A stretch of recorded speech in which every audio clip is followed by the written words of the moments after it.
नमस्कार दोस्तों, मैं Fahim Khan GS faculty Kautilya competition classes Lucknow से। बेटा हम जो यहाँ पर पढ़ा रहे हैं जीएस में वो है इंडियन ज्योग्राफ़ी। और इंडियन ज्योग्राफ़ी में हमने अब तक 2 चैप्टर आपके पढ़ाए हैं। पहला है basic information about India and दूसरा चैप्टर है ज्योग्राफिकल स्ट्रक्चर ऑफ इंडिया। जो बेटा दोनों चैप्टर पढ़ाए हैं, इन दोनों चैप्टर से अगर देखा जाए तो 20 सितंबर 2020 को बेटा जो एक पेपर ऑर्गेनाइज़ किया गया रिव्यू ऑफिसर का, उससे एटलीस्ट 4 क्वेश्चन 2 टॉपिक से आकर के मिले थे। क्वेश्चन कौन कौन थे वो आप लोग खुद देख सकते हैं। हमारे वीडियो को देखिए और फिर पेपर को उठा के देखिए तो आपको खुद पता लगेगा कि हमने क्या पढ़ाया और क्या पर नहीं पढ़ाया है। तो बेटा आज हम लोग स्टार्ट करते हैं इंडियन ज्योग्राफी का अपना तीसरा चैप्टर, जिसका नाम है भारत का भौतिक स्वरूप एवं फिजिकल डिवीज़न ऑफ इंडिया या फिजिकल स्ट्रक्चर ऑफ इंडिया, इसको हम लोग कह सकते हैं। यानी भारत का भौगोलिक स्वरूप क्या है। तो चलिए आइए देखते हैं भारत का भौगोलिक स्वरूप। तो बेटा भारत का भौगोलिक स्वरूप जो है बेटा अगर देखा जाए, जो भारत का भौगोलिक स्वरूप है या बेटा भौतिक स्वरूप है, इस भारत को 6 प्रमुख भागों में डिवाइड किया गया है। 6 प्रमुख भागों में डिवाइड किया गया है। और वो कौन कौन से भाग हैं उनकी स्टडी हम विद डायग्राम करते हैं। तो आइए देखते हैं डायग्राम पर बेटा वो कौन से 6 इम्पॉर्टेंट पार्ट हैं जिनको डिवाइड किया गया है। कुछ इस तरीके से अगर देखेंगे तो ये बेटा हमारा इंडिया है।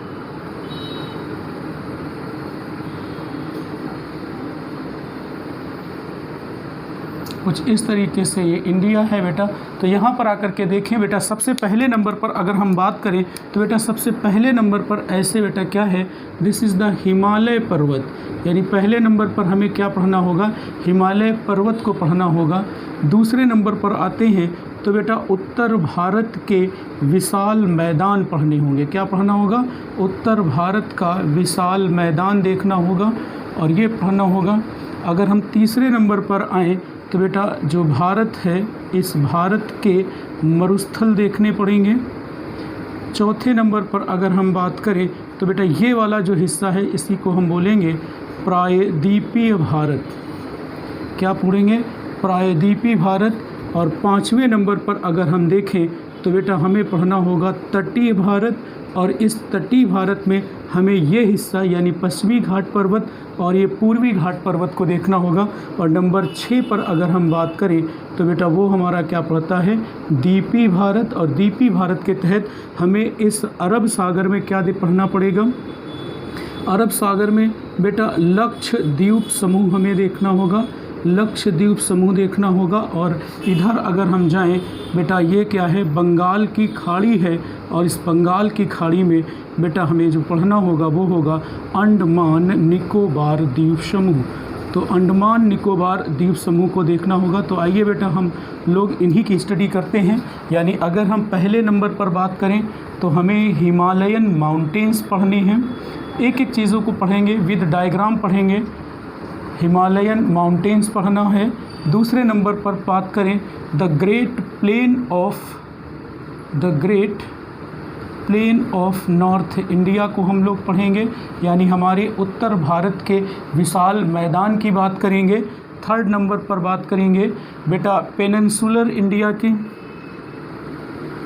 पेनिनसुलर इंडिया यानी कि प्रायद्वीपीय भारत की बात करें। फोर्थ नंबर पर the coastal India, the coastal plain भी कुछ लोग कहते हैं, द कोस्टल प्लेन या कोस्टल इंडिया, तटीय भारत की बात करेंगे। एंड 5th नंबर पर इंडियन आइलैंड्स की बात करेंगे, इंडियन आइलैंड्स पढ़ेंगे। एंड 6 नंबर पर हम लोग भारतीय मरुस्थल पढ़ेंगे। तो इस तरीके से हम लोग क्या देख रहे हैं, क्या पढ़ेंगे। तो बेटा इस भारत के भौतिक स्वरूप के तहत हमें क्या क्या पढ़ना है, हिमालयन माउंटेन्स पढ़ना है, उत्तर भारत के ग्रेट या महान या मैदानों को पढ़ना है, द्वीपीय भारत को पढ़ना है, कोस्टल इंडियास यानी तटीय भारत को पढ़ना है, द्वीपीय भारत को पढ़ना है और मरुस्थली भारत को भी पढ़ना है। तो बेटा आइए हम लोग इसी कड़ी में स्टार्ट करते हैं। हिमालयन माउंटेन से अपनी बात को रखते हैं और यहीं से स्टार्ट करते हैं। तो हेडिंग लगाइए बेटा हिमालयन माउंटेन्स, और हिमालयन माउंटेन से ही मैं अपनी बात को रखता हूँ और एक एक को बेटा विद डायग्राम के साथ पढ़ेंगे। तो चलिए बेटा हम लोग अपनी बात को स्टार्ट करते हैं हिमालयन माउंटेन से। क्या है हिमालयन माउंटेन्स देखते हैं बेटा। हिमालयन माउंटेन्स को बेटा अगर हम बात करें बेटा मैं थोड़ा सा और ऊपर लिखे दे रहा हूँ, ये सब रफ करके सीधे सीधे पढ़ते हैं। द हिमालयन माउंटेन्स, यानी हिमालय पर्वत की हम लोग बात करने चल रहे हैं। और इस हिमालय पर्वत को बेटा अगर हम बात करें नॉर्थ टू साउथ, क्या बेटा अगर हम बात करें नॉर्थ टू साउथ, जो हिमालय पर्वत है इसको 4 इम्पॉर्टेंट पार्ट्स में डिवाइड किया। पहला क्या है, ट्रांस हिमालय हमको पढ़ना पड़ेगा, अभी सारी चीज़ें समझाता हूँ। और बेटा इसी को हम लोग तिब्बत हिमालय भी कहते हैं, ट्रांस हिमालय या फिर तिब्बत हिमालय। अगर हम सेकंड नंबर पर बात करें बृहद हिमालय या फिर इसी को महान हिमालय या ग्रेट हिमालय भी कहा जाता है। तीसरे नंबर पर बात करें तो हमें क्या पढ़ना है, मध्य हिमालय या फिर लघु हिमालय, इसी को बेटा हम लोग लघु हिमालय भी कहेंगे।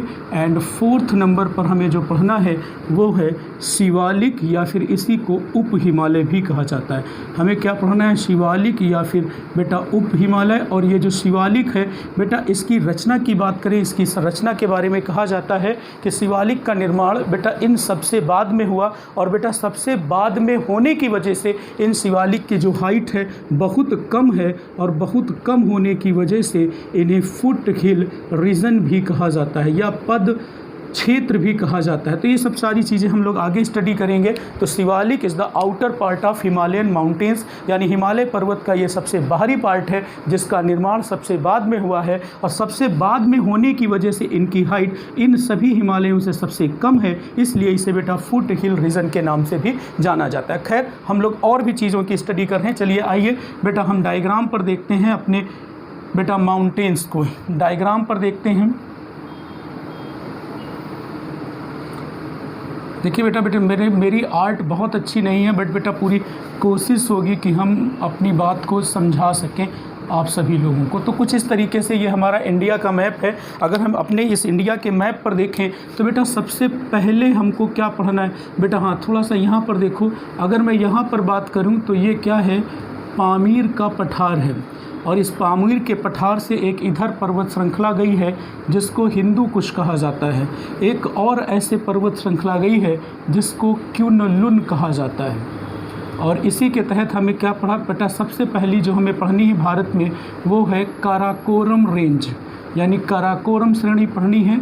इसके बाद में नीचे आएंगे हमें लद्दाख पढ़ना है। फिर आएंगे बेटा जस्कर पढ़ेंगे, और बेटा सिंधु नदी के मोड़ से एक आर्क के रूप में ऐसे फैले हुए हैं अरुणाचल प्रदेश में नामचा बारवा पर्वत है। ऐसे बेटा नामचा बारवा पर्वत है, यहीं पर इस नामचा बारवा पर्वत तक विस्तार है किसका, जिसको हम लोग कहते हैं महान हिमालय। तो ये महान हिमालय है। इसके बाद में बेटा आएंगे मध्य हिमालय है। बेटा थोड़ा सा डायग्राम पे मत जाना, मध्य हिमालय है। और इसके बाद में आपका शिवालिक है। तो इस तरीके से देखिए तो जो हिमालय है हमें इस तरीके से स्टडी करनी पड़ेगी। और बेटा हम थोड़ा सा और जाएं तो इधर राजस्थान में आते हैं। तो राजस्थान में अरावली की पहाड़ियां हैं, हमें इनकी भी स्टडी करनी है। और बेटा अगर हम मिडिल भारत में आएँ तो बेटा यहाँ क्या है, विंध्यन माउंटेन्स हैं, विंध्य पर्वत पढ़ना है। इसके नीचे हम लोग बात करेंगे तो सतपुड़ा पर्वत पढ़ना है। सतपुड़ा पर्वत और विंध्य पर्वत के बीच में एक नदी बहती है जिसका नाम है नर्मदा नदी, जो अमरकंटक की पहाड़ियों से निकलती है। खैर और बेटा अगर हम थोड़ी सी और बात करें तो इधर आएंगे, पश्चिमी घाट पर्वत है, नीलगिरी की पहाड़ियाँ हैं, अन्नामलाई की पहाड़ियाँ हैं, कार्डमम की पहाड़ियाँ हैं, और यहीं नीचे नागरकोयल की पहाड़ियाँ हैं। इस तरफ आएंगे पूर्वी घाट पर्वत है उड़ीसा से लेकर के आगे। और आएंगे बेटा और यहाँ पर जो पहाड़ियाँ हैं वो जवादी हैं, शेवराय हैं। तो ये कौन सी हैं, शेवराय पहाड़ियाँ हैं। और ये बेटा जवादी की पहाड़ियाँ हैं। ये बेटा पूर्वी घाट पर्वत है। इधर आएंगे, दिस इज़ द पश्चिमी घाट है, तमिलनाडु तक है बेटा। जिससे फिर बेटा नीलगिरी की पहाड़ियाँ हैं। बेटा अगर हम इसकी बात करें तो अन्नामलाई हैं। बेटा इसकी बात करें तो कार्डमम इनको बोला जाता है, और इन कार्डमम पर इलायची की खेती के लिए फेमस है, इसलिए बेटा इन्हें इलायची की पहाड़ियाँ भी बोला जाता है। और बेटा क्या है, नागरकोयल की पहाड़ियाँ भी यहीं पर स्थित हैं। तो नागरकोयल की भी हम लोग स्टडी करेंगे। चलिए आइए देखते हैं बेटा, भारत में बेटा हम अगर बात करें अपने हिमालयन माउंटेन्स को और हिमालयन माउंटेन्स को अगर हम नॉर्थ साउथ बंटवारा करें, नॉर्थ साउथ डिवाइड करें, तो नॉर्थ साउथ हिमालय पर्वत को 4 प्रमुख भागों में डिवाइड किया गया और वो कौन कौन से हैं? पहला ट्रांस हिमालय, दूसरा महान हिमालय, तीसरा मध्य हिमालय या फिर लघु हिमालय और सबसे लास्ट है शिवालिक। शिवालिक जो है बेटा ये क्या है? हिमालय का आउटर पार्ट है। चलिए इनमें बेटा सबसे पहले हम लोग अपनी स्टडी को स्टार्ट करते हैं ट्रांस हिमालय से। तो क्या है ट्रांस हिमालय? इस ट्रांस हिमालय के बारे में जानते हैं, इसकी डेफिनेशन समझते हैं और इसके तहत हमें पढ़ना क्या है। तो बेटा देखिए ट्रांस हिमालय क्या है। ये बेटा नॉर्थ, ये महान हिमालय आपको दिख रहा होगा, इस महान हिमालय के नॉर्थ में, यानी मैं क्या बोल रहा हूँ, महान हिमालय के नॉर्थ में, इस महान हिमालय के समानांतर कहाँ है? पश्चिम से पूर्व तक जो पहाड़ियाँ या माउंटेन्स फैले हुए हैं, इन्हीं को बेटा हम लोग क्या कहते हैं? ट्रांस हिमालय कहते हैं। और इनका मैक्सिमम हिस्सा तिब्बत कंट्री में होने की वजह से इन्हें तिब्बत हिमालय के नाम से भी जाना जाता है। एक बार फिर से डेफिनेशन सुने, महान हिमालय के नॉर्थ में, महान हिमालय के समानांतर पश्चिम से पूर्व तक फैले हुए हैं, जिन्हें ट्रांस हिमालय के नाम से जाना जाता है। इनका मैक्सिमम भाग तिब्बत में स्थित होने की वजह से इन्हें तिब्बत हिमालय के नाम से भी जाना जाता है। और इस महान हिमालय के तहत हमें क्या पढ़ना है बेटा? याद रखना, काराकोरम, लद्दाख, जस्कर और बेटा एक और माउंटेन्स रेंज यहाँ पर है जिसको हम कैलाश पर्वत कहते हैं। तो कैलाश पर्वत, इन चारों को बेटा हमें इस ट्रांस हिमालय के तहत पढ़ना होगा। तो हेडिंग लगाते हैं बेटा, ट्रांस हिमालय क्या है? तो ट्रांस हिमालय क्या है बेटा? महान हिमालय के नॉर्थ में, फिर समझिए बेटा मैं क्या बोल रहा हूँ, महान हिमालय के नॉर्थ में और इसी के क्या है? समानांतर भी बोलते हैं, पश्चिम से पूर्व में। बेटा क्या बेटा है? पश्चिम से पूर्व में फैले हुए हैं या पश्चिम से पूर्व में स्थित हैं और इन्हीं को बेटा हम लोग क्या कहते हैं?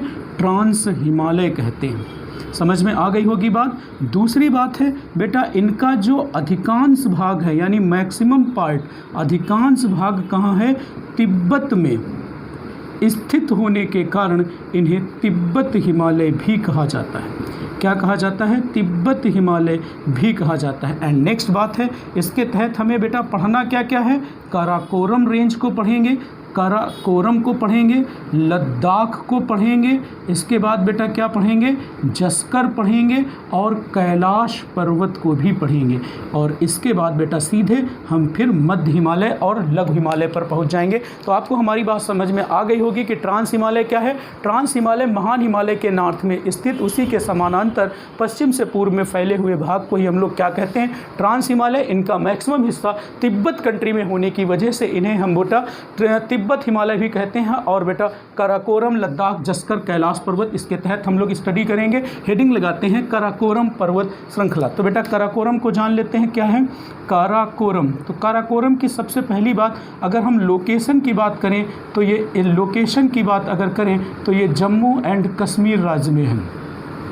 और बेटा थोड़ी सी बात यहाँ पर और जानिए बेटा, जो ये वाला हिस्सा है ऐसे समझ लो बेटा, जो ये हिस्सा है दिस इज़ द POK, ये वाला हिस्सा है अक्साई चिन्ह इसे बोला जाता है। और इसकी जो लाइन है वो LAC बोली जाती है, इसको LOC। तो काराकोरम का कुछ पार्ट बेटा कहाँ है? POK में भी स्थित है। तो बेटा हम सबसे पहली बात काराकोरम के बारे में जानते हैं कि इस काराकोरम को बैकबोन ऑफ एशिया कहा जाता है। क्या कहा जाता है? बैकबोन ऑफ एशिया, यानी पूरे एशिया महाद्वीप की रीढ़ की हड्डी इसे कहा जाता है, पहली बात। दूसरी बात, भारत की सबसे ऊंची चोटी, और कौन है बेटा? आप सभी को पता होगी, भारत की सबसे ऊंची चोटी जिसका नाम है K2 गॉडविन ऑस्टिन। कौन है बेटा? K2 Godwin Austen. और इसकी जो हाइट है बेटा, वो हाइट है 8611 मीटर। और दूसरी बात इसी के बारे में जानना चाहें तो ये विश्व की दूसरी सबसे ऊंची चोटी, बहुत इंपॉर्टेंट बात है, विश्व की दूसरी सबसे ऊंची चोटी है कौन? K2 Godwin Austen. तीसरी बात बेटा हमें क्या पढ़ना है कि जो काराकोरम रेंज है इसमें कई ग्लेशियर स्थित हैं, यानी हिमनद पाए जाते हैं। और वो कौन कौन से हैं? कई इंपॉर्टेंट ग्लेशियर हैं, जैसे सियाचिन, ससाइमी, बियाफो, हिस्पार, बाल्टोरो, एक्सेट्रा क्या हैं? हिमनद हैं या ग्लेशियर हैं जो इस काराकोरम रेंज में ही स्थित हैं। तो बेटा कौन कौन से हैं? सियाचिन ग्लेशियर यहीं पर स्थित है, सियाचिन है बेटा, और ससाइमी है, हिस्पार है बेटा, बियाफो है, और एक होगा बेटा, और भी कई हैं, एक नहीं बेटा, बाल्टोरो। ऐसे बेटा ये एक्सेट्रा एक्सेट्रा ऐसे तमाम ग्लेशियर हैं जो इस काराकोरम श्रेणी में स्थित हैं। एक बेटा क्वेश्चन पीसीएस 2017 में बना कि भारत का सबसे बड़ा ग्लेशियर कौन है, तो याद रखना भारत का जो सबसे बड़ा ग्लेशियर है ससाइमी। ससाइमी क्या है? ससाइमी भारत का सबसे बड़ा ग्लेशियर है। क्या है बेटा? सबसे बड़ा ग्लेशियर है। ये क्वेश्चन पीसीएस 2017 में डायरेक्ट वन लाइनर अप्रोच पर पूछ लिया गया था कि भारत का सबसे बड़ा ग्लेशियर क्या कौन है, और 4 ऑप्शन दे दिए गए जिसमें सियाचिन, ससाइमी, बियाफो, हिस्पार, ऐसे ही 4 ऑप्शन थे जिसमें आपको राइट आंसर देना था। क्या देना था? ससाइमी। तो ससाइमी क्या है? भारत का सबसे बड़ा ग्लेशियर है। नेक्स्ट हेडिंग डालते हैं लद्दाख। लद्दाख श्रेणी को पढ़ लेते हैं। काराकोरम समझ में आ रही होगी, और याद रखना बेटा जिसको जो बात समझ में ना आए प्लीज़ कमेंट में अपनी बात को ज़रूर बताएं। नेक्स्ट है लद्दाख। लद्दाख की सबसे पहले हम लोग लोकेशन देख लेते हैं कि कहाँ है। तो लद्दाख की जो लोकेशन है बेटा वो है जम्मू कश्मीर, और इसमें कुछ भी नहीं पढ़ना है, सिर्फ एक पढ़ना है जो विश्व की सर्वाधिक तीव्र ढाल की एक चोटी है।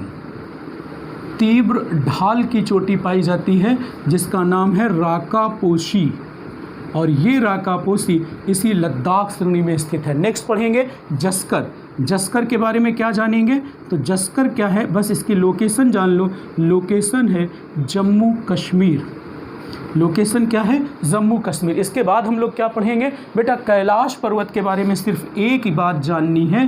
कैलाश पर्वत के बारे में कुछ भी नहीं जाननी है बेटा। जो अमरनाथ की यात्रा पर जाते हैं बेटा, अमरनाथ की यात्रा मतलब भगवान शिव जी के जो दर्शन के लिए जाते हैं वो लोग कहाँ जाते हैं? इसी कैलाश पर्वत पर जाते हैं, या कह सकते हैं जो ये कैलाश पर्वत है ये भगवान शिव का निवास स्थान है। भगवान शिव का बेटा, वैसे तो कहा जाता है कड़कड़ में राम है, तो बेटा कड़कड़ में राम है, मगर भगवान शिव का निवास स्थान है ये कैलाश पर्वत। तो इतनी बात हो गई। नेक्स्ट हेडिंग लगाते हैं महान हिमालय क्या है। This is the very very most important topic है महान हिमालय, यानी हिमालय पर्वत का जो दूसरा पार्ट हमको पढ़ना है वो है महान हिमालय। तो महान हिमालय के बारे में जानते हैं कि महान हिमालय क्या है बेटा। याद रखना जो महान हिमालय है इसकी पहले डेफिनीशन जान लेते हैं, इसकी इंपॉर्टेंट बातें जान लेते हैं। क्या है महान हिमालय के बारे में जानते हैं। देखिए महान हिमालय यहाँ पर सिंधु नदी का मोड़ पड़ता है। यहाँ क्या है? सिंधु नदी का मोड़ है, और इस सिंधु नदी के मोड़ से लेकर अरुणाचल प्रदेश में नामचा बारवा पर्वत तक बेटा मैं अपनी बात को रख रहा हूँ कि महान हिमालय का कहाँ से कहाँ तक है। तो बेटा ये क्या है कि सिंधु नदी के मोड़ से लेकर के कहाँ तक? अरुणाचल प्रदेश में नामचा बारवा पर्वत तक इस महान हिमालय का विस्तार पाया जाता है। और बेटा ये विस्तार लगभग 2400 किलोमीटर यानी 2400 किलोमीटर में ये महान हिमालय फैला हुआ है, और इसकी औसतन हाइट 6100 किलोमीटर और चौड़ाई मीटर में है बेटा। याद रखना चौड़ाई 25 किलोमीटर के आसपास कही जाती है। और बेटा महान हिमालय में ही विश्व की सबसे ऊंची चोटियां भी पाई जाती हैं, यानी विश्व की जितनी भी सर्वाधिक ऊंची चोटियां हैं वो इसी महान हिमालय में स्थित हैं। जैसे मैं 1-2 के नाम बता रहा हूँ, आपको माउंट एवरेस्ट के बारे में जानना होगा, कंचनजंगा के बारे में जानना होगा। माउंट एवरेस्ट है, कंचनजंगा है, नामचा बारवा है, Makalu, Dhaulagiri, Annapurna, Nanda Devi and so on, यानी जितनी भी ऊंची चोटियां हैं वो इसी महान हिमालय में पाई जाती हैं। इससे ज़्यादा और कुछ भी आपको नहीं पढ़ना है। तो महान हिमालय क्या है जान लेते हैं। तो महान हिमालय की डेफिनीशन जान लें तो बेटा क्या है? सिंधु नदी के मोड़ से, या बेटा 1 मिनट बेटा अगर हम पहले महान हिमालय की बात करें तो बेटा ये वर्ष भर बर्फ से ढका रहने के अकॉर्डिंग, तो पुराणों में इसे हिमाद्री कहा गया है, या प्राचीन ग्रंथों की कह दें तो बेटा बर्फ से ढका रहने के कारण, किससे बेटा? बर्फ से ढका रहने के कारण जो बेटा प्राचीन ग्रंथ हैं, इन प्राचीन ग्रंथों में इसे बेटा हिमाद्री के नाम से जाना जाता है। हिमाद्री यानी बर्फ से ढका हुआ। बेटा दूसरी बात है इसका विस्तार कहाँ है? सिंधु नदी के जो जितनी बातें बताई हैं सिंधु नदी के मोड़ से लेकर कहाँ तक है? सिंधु नदी के मोड़ से लेकर अरुणाचल प्रदेश में नामचा बारवा पर्वत तक, नामचा 12वां पर्वत तक एक आर्क या चाप, एक आर्क के रूप में फैले हुए हैं, एक आर्क के रूप में फैला हुआ है। आपको हमारी बात समझ में आ गई होगी। मैंने क्या बताया कि बर्फ़ से ढका होने के कारण इसे हिमाद्री के नाम से भी जाना जाता है। और दूसरी बात क्या है कि इसका विस्तार कहाँ से कहाँ तक है, सिंधु नदी के मोड़ से लेकर अरुणाचल प्रदेश में नामचा 12वां तक पर्वत तक इसका विस्तार पाया जाता है। और इसकी जो औसत ऊंचाई है तो जान लेते हैं, इसकी जो औसत ऊंचाई है बेटा वो 6100 मीटर है। और जबकि अगर हम चौड़ाई की बात करें तो चौड़ाई बेटा 25 किलोमीटर है। बात को आप हमारी समझ में आ रही होगी। इसे प्राचीन ग्रंथों में हिमाद्री कहा जाता है। कहाँ से कहाँ तक, सिंधु नदी के मोड़ से लेकर नामचा 12वां तक। इसकी औसत ऊंचाई 6100 मीटर और चौड़ाई 25 किलोमीटर है। और नेक्स्ट पॉइंट में मैं अपनी बात को रखूँगा कि जो महान हिमालय है, इस महान हिमालय में विश्व की सबसे ऊंची चोटियाँ मौजूद हैं। अब कौन कौन सी हैं उनकी स्टडी कर लेते हैं। तो पहली हेडिंग लगाते हैं माउंट एवरेस्ट। तो पहली हेडिंग लगाते हैं माउंट एवरेस्ट। इसको मैं रफ करे दे रहा हूँ, आप वीडियो को पॉज करें और आराम से स्लो मोशन में देखें। तो नेक्स्ट है बेटा माउंट एवरेस्ट, यानी इसमें पाई जाने वाली चोटियां पढ़ लेते हैं। तो क्या है माउंट एवरेस्ट। तो माउंट एवरेस्ट के बारे में क्या जानते हैं, सबसे पहले बेटा हर की लोकेशन पता होनी चाहिए और इसकी लोकेशन है नेपाल। और इस माउंट एवरेस्ट को जो नेपाल कंट्री है, इस नेपाल में सागर माथा के नाम से जाना जाता है।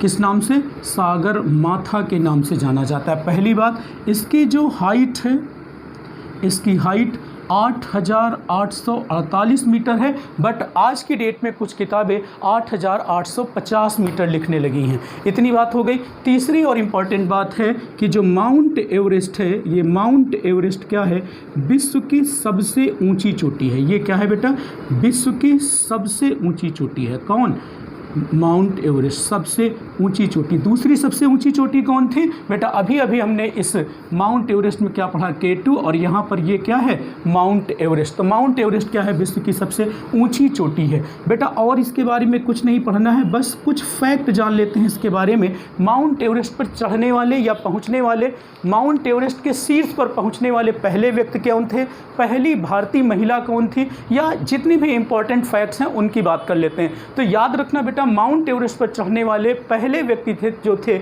वो थे शेरपा तेंजिंग और सर एडमंड हिलेरी। कौन कौन थे, शेरपा तेंजिंग और सर एडमंड हिलेरी। अगर बेटा भारत के रिस्पेक्ट में बात करी जाए तो भारत में बेटा इस पर चढ़ने वाली, फतेह पाने वाली पहली महिला बछेंद्री पाल थी। जबकि बेटा संतोष यादव ने इस माउंट एवरेस्ट को 2 बार फतेह किया। एक नाम और बेटा अभी चर्चा में रहा जिनका नाम था अरुणिमा सिन्हा। अरुणिमा सिन्हा एक दिव्यांग महिला थी जिन्होंने इस माउंट एवरेस्ट को फतेह किया। एक अभी लेटेस्ट चर्चा में रहा वर्ष 2016 में बेटा, वर्ष 2016 में, इस ईयर को देख सकते हैं एक बार फिर से, एक तेलंगाना की शेड्यूल ट्राइब्स से जाति से बिलोंग करती थी जिनका नाम था मलमथ पूर्णा। मात्र 13 ईयर्स ओल्ड लड़की थी बेटा, 13 ईयर्स ओल्ड थी और उन्होंने इस 13 ईयर्स की एज में ही इस माउंट एवरेस्ट को फतेह कर लिया। तो इतनी इंपॉर्टेंट बातें माउंट एवरेस्ट से आपको और पढ़नी। एक चीज़ और जाननी है बेटा, एक इंसान है जिनका नाम है कामी रीता। कामी रीता ने इस माउंट एवरेस्ट को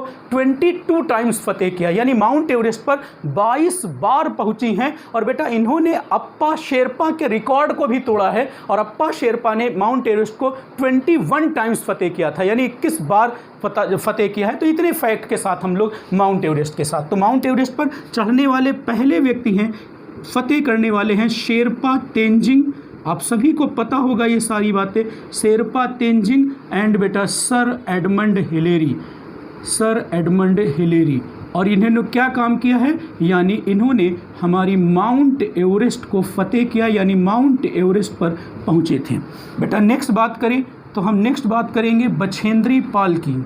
तो बछेंद्री पाल जो हैं माउंट एवरेस्ट पर चढ़ने वाली पहली भारतीय महिला थी। कौन थी बेटा, पहली भारतीय महिला थी। और मैं दूसरी बात करूं बेटा संतोष यादव की। किसकी बेटा? संतोष यादव। और इन्होंने बेटा 2 बार माउंट एवरेस्ट को फतेह किया, 2 टाइम्स माउंट एवरेस्ट को फतेह किया, यानी 2 बार इसकी चोटी पर पहुंची हैं। एक नाम और बेटा मैं ऊपर से थोड़ा सा रफ करे दे रहा हूं, एक नाम और जानिए बेटा, अरुणिमा सिन्हा। बेटा किसकी बात कर रहा हूँ? अरुणिमा सिन्हा, आप सभी को पता भी होगा, एक प्लेयर थी हमारे देश की, और ये दिल्ली से लखनऊ वापस आ रही थी, बदमाशों ने इन्हें ट्रेन के नीचे फेंक दिया, तो बेटा इससे ये दिव्यांग थी। तो बेटा कहा जाता है अरुणिमा सिन्हा दिव्यांग महिला थी। ये कैसी हैं? दिव्यांग महिला हैं, जिन्होंने क्या किया है? माउंट एवरेस्ट को फतेह किया, और शायद इन्होंने 2 बार माउंट एवरेस्ट को फतेह किया है। अरुणिमा सिन्हा इनका पूरा नाम है। नेक्स्ट नाम है मलमथ पूर्णा। मलमथ पूर्णा है, और ये बेटा कहाँ की रहने वाली हैं? तेलंगाना की रहने वाली हैं, और शेड्यूल ट्राइब से बिलोंग करती हैं। और इन्होंने मात्र 13 ईयर्स की एज में, कब बेटा? 13 ईयर्स ओल्ड हैं, 13 ईयर्स की एज में माउंट एवरेस्ट पर पहुंची थी। सबसे कम उम्र की भारतीय हैं, जिनका नाम है मलमथ पूर्णा, जो भारत के तेलंगाना राज्य से बिलोंग करती हैं। मात्र 13 वर्ष की आयु में इस माउंट एवरेस्ट को फतेह किया। नेक्स्ट हेडिंग लगाते हैं माउंट एवरेस्ट के बारे में, यकीन जान लो बेटा, इससे ज़्यादा कोई क्वेश्चन नहीं बनेगा। नेक्स्ट हेडिंग लगाते हैं कंचनजंगा।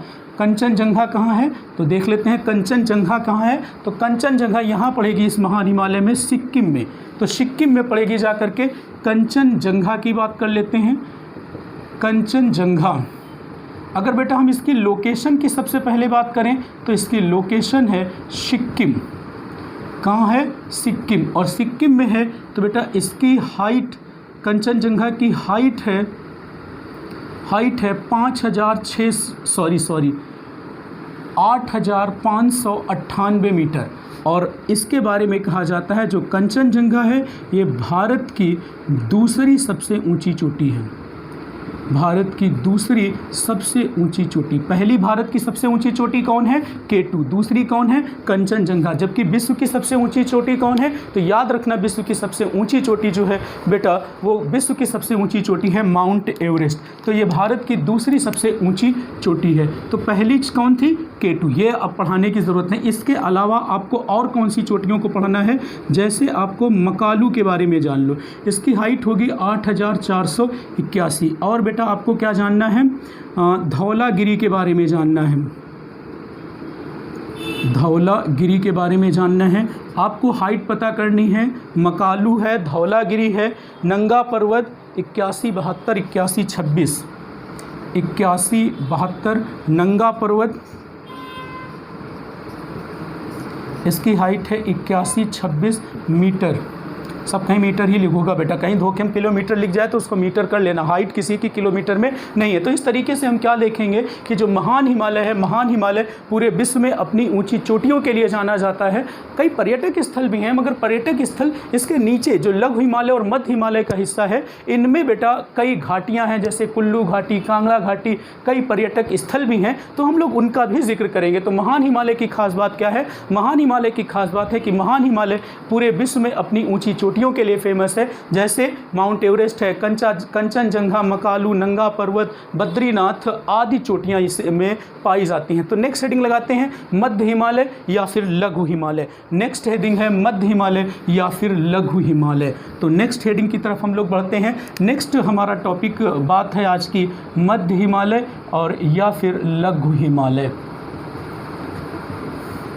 देखो बेटा, इस मध्य हिमालय और लघु हिमालय की अगर हम बात करें तो मध्य हिमालय और लघु हिमालय की जो औसतन हाइट है लगभग 3000 मीटर के आसपास है। इन्हें हिमाचल प्रदेश में हिमाचल की श्रेणियों या धौलागिरी की श्रेणियों, जबकि जम्मू कश्मीर में बेटा इन्हें पीर पंजाल श्रेणियों के नाम से जाना जाता है। अगर मैं बात करूं, इन्हें हिमाचल प्रदेश में क्या है बेटा?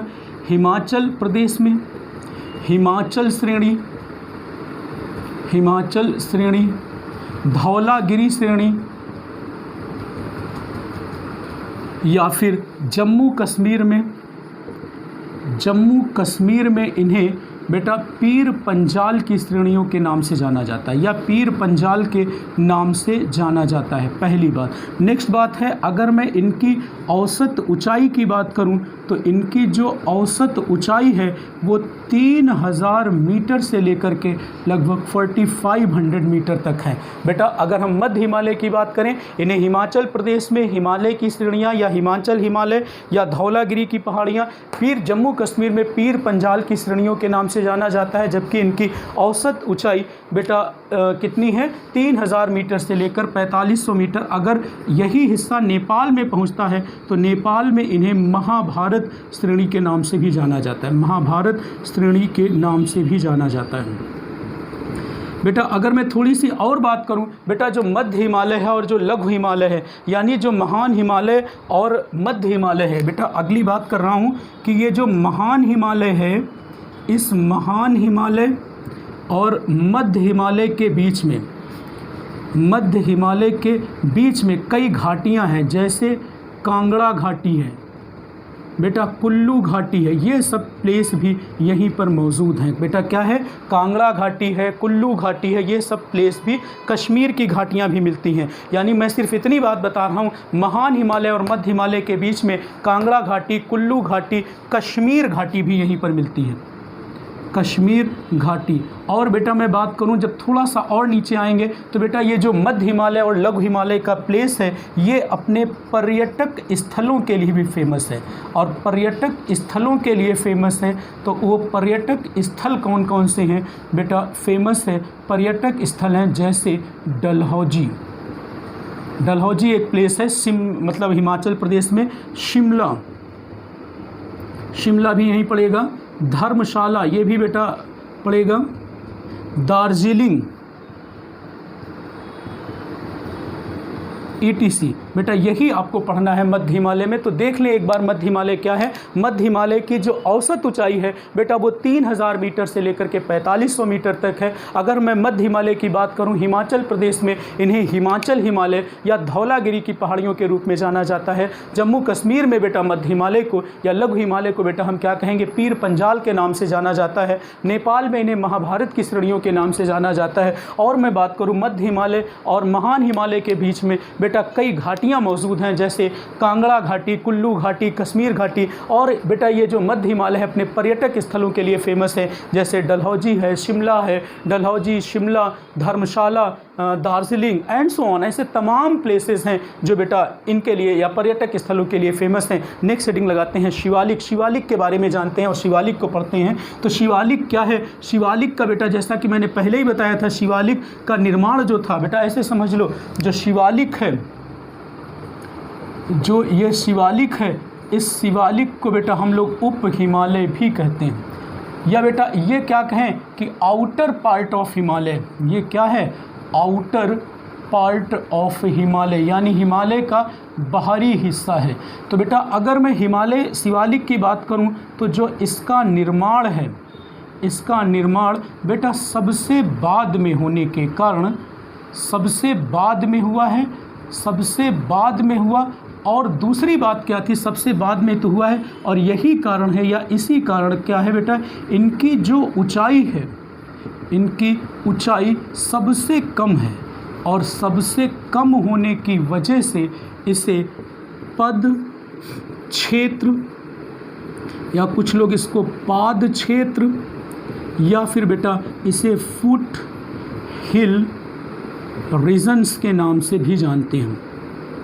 ठीक है, तो बेटा मैं क्या बता रहा हूँ, शिवालिक क्या है? शिवालिक को उप हिमालय या आउटर पार्ट ऑफ हिमालय भी कहा जाता है। इसका निर्माण सबसे बाद में हुआ है और सबसे बाद में होने की वजह से बेटा इनकी ऊंचाई सबसे कम है। और यही रीज़न है कि शिवालिक को बेटा फुट हिल रीजन्स के नाम से या पद क्षेत्र या पाद क्षेत्र के नाम से भी जाना जाता है। और मैं इनके बात करूँ तो बेटा इनकी ऊंचाई कम होने की वजह से बेटा इसके पश्चिम में कई घाटियाँ मिलती हैं। इसके पश्चिम में यानी शिवालिक के पश्चिम में दून घाटियाँ मिलती हैं, दून घाटियाँ मिलती हैं। और बेटा इसके पूर्व में द्वार घाटियाँ मिलती हैं, द्वार घाटियाँ मिलती हैं। जैसे अगर हम दून की बात करेंगे तो बेटा क्या मिलेगा?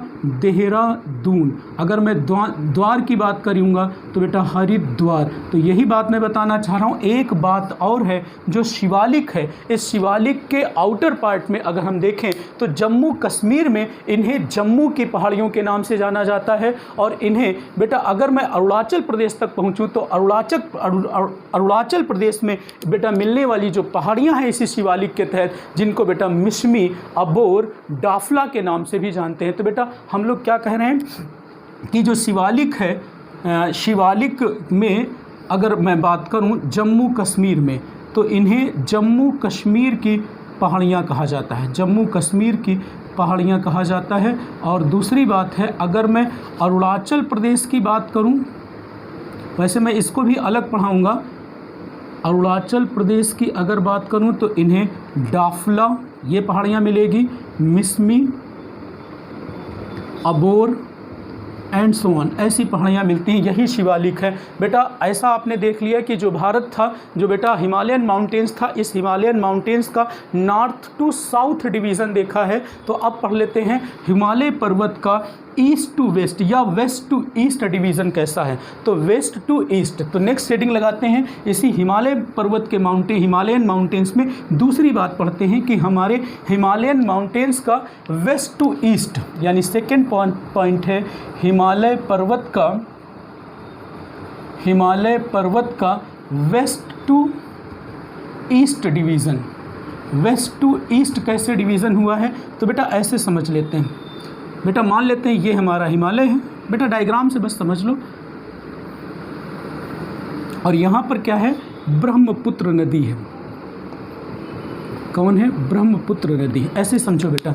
और यहाँ पर क्या है, दिस इज द सिंधु नदी।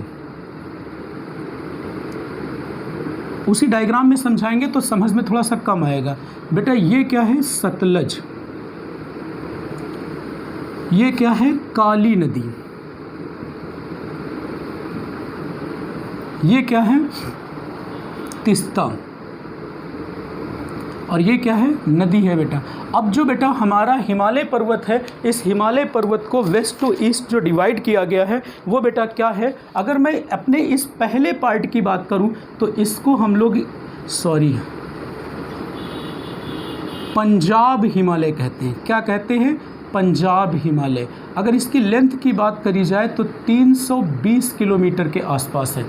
दूसरे की बात करूं, कुमायूं हिमालय, ये कहाँ है, कुमायूं हिमालय। और बेटा इसकी लेंथ की बात करूं तो बेटा ये है तुम्हारा 560 किलोमीटर। अब बेटा कुमायूं हिमालय से बेटा 20 सितंबर 2020 को जो रिव्यू ऑफिसर का पेपर हुआ अभी 2 दिन पहले, बेटा वहाँ पर ये क्वेश्चन पूछा गया कि कुमायूं हिमालय की जो लोकेशन है वो किन 2 नदियों के बीच में है। तो आप आंसर क्या दोगे, सतलज और काली नदी। आपका आंसर क्या होगा कि जो कुमायूं हिमालय है उस कुमायूं हिमालय की जो लोकेशन है वो क्या है, लोकेशन बेटा किन 2 नदियों के बीच में है, वो सतलज नदी और कौन है, काली नदी। बेटा नेक्स्ट आएगा, इसको बोलते हैं नेपाल हिमालय। और नेपाल हिमालय की जो हाइट है वो बेटा लगभग होगी 800 किलोमीटर के आसपास। बेटा अगर मैं लास्ट की बात करूं तो इसको हम बोलते हैं असम हिमालय। और इस असम हिमालय की जो लेंथ होगी ये होगी बेटा लगभग 720 किलोमीटर, या कुछ किताबें 750 किलोमीटर लिखती, कुछ भी कर लो सही होगा।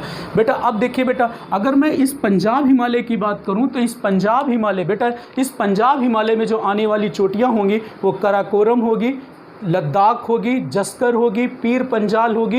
ये सारी की सारी चोटियाँ क्या होंगी, इस पंजाब हिमालय का हिस्सा होंगी, जिसकी लेंथ बेटा कितनी है, 320 किलोमीटर। अब ये नोट नहीं मैं कर रहा हूँ, आपको भावनाओं में सब चीज़ें समझनी है। हर चीज़ मैं यहाँ पे बता चुका हूँ, डायग्राम पे सब कुछ दिखा रहा हूँ कि इसके पंजाब हिमालय के तहत आने वाली चोटियाँ कौन होंगी, कराकोरम, लद्दाख, जस्कर, पीर पंजाल। और इनकी लेंथ कितनी है, लगभग 320 किलोमीटर। और इसकी अगर हम सबसे ऊँची चोटी की बात करें तो इसकी सबसे ऊंची चोटी कौन हो जाएगी? K2। और K2 कहाँ है? काराकोरम रेंज में स्थित। या पंजाब हिमालय की सबसे ऊंची चोटी कौन हो जाएगी? K2, जिसकी हाइट आपको पता है 8611 मीटर। सेकंड पर पहुंचते हैं। इस कुमायूं हिमालय की लेंथ कितनी है? 560 किलोमीटर, जो सतलज नदी और काली नदी के बीच का हिस्सा है। और इसकी जो सबसे ऊंची चोटी होगी वो होगी बेटा धौलागिरी।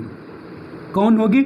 धौलागिरी। और इसकी हाइट धौलागिरी की कितनी है बेटा? एक मिनट, धौलागिरी की हाइट होगी 8172 मीटर और बेटा इसकी लेंथ 560 किलोमीटर। ये अभी क्वेश्चन भी बन गया कि कुमायूं हिमालय की लोकेशन किन दो नदियों के बीच में है? तो याद रखना, कुमायूं हिमालय सतलज नदी और काली नदी के बीच में है। हिमालय नेपाल हिमालय, और नेपाल हिमालय कहाँ से कहाँ तक है? नेपाल, यानी नेपाल हिमालय का विस्तार काली नदी से लेकर तिस्ता नदी के मध्य में, इसकी लंबाई 800 किलोमीटर। और बेटा इसकी सबसे ऊंची चोटी जो है वो बेटा कौन सी है? आपको खुद पता है, this is the mount Everest.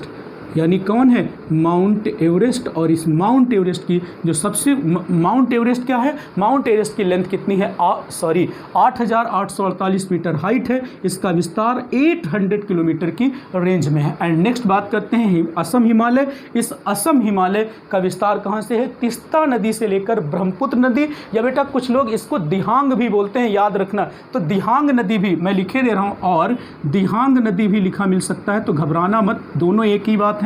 तो इसका विस्तार कहां से कहां तक है? तिस्ता नदी से लेकर दिहांग नदी के बीच में का हिस्सा क्या कहलाता है? असम हिमालय, जिसकी लेंथ 720 से लेकर 750 किलोमीटर है। और इसकी जो सबसे ऊंची चोटी है वो आपको सभी को पता है, वो है कंचनजंगा। और कंचनजंगा की हाइट है 8598 मीटर। तो इस तरीके से देखा, हिमालयन माउंटेन्स हमारा कंप्लीट हो गया। अब बेटा नेक्स्ट क्लास में हम लोग मिलेंगे। नेक्स्ट क्लास में हम लोग अरावली माउंटेन्स के बारे में, Aravalli, Vindhyan, Satpura and so on, जितनी बची हुई बेटा या पूर्वोत्तर भारत में पाई जाने वाली जो चोटियाँ होंगी, हम इनकी भी स्टडी करेंगे। और नेक्स्ट क्लास में हम लोग इस हिमालयन माउंटेन्स के साथ बेटा जो साउदर्न इंडिया है या जो साउथ इंडिया है, इस साउथ इंडिया की चोटियों की बात करेंगे, विंध्य पर्वत, सतपुड़ा पर्वत की बात करेंगे, अरावली और पूर्वोत्तर भारत की चोटियों की भी बात करेंगे। आज के लिए इतना ही। अगर बेटा हमारा वीडियो आपको पसंद आता है और लगता है कि हम लोग आपके फ्यूचर के लिए, आपके लिए कुछ कर सकते हैं, तो सिर्फ हमारी एक ही रिक्वेस्ट है कि हमारे वीडियो को अपने दोस्तों में शेयर करें, लाइक करें और सब्सक्राइब करें। Thank you. आज के लिए इतना ही बेटा।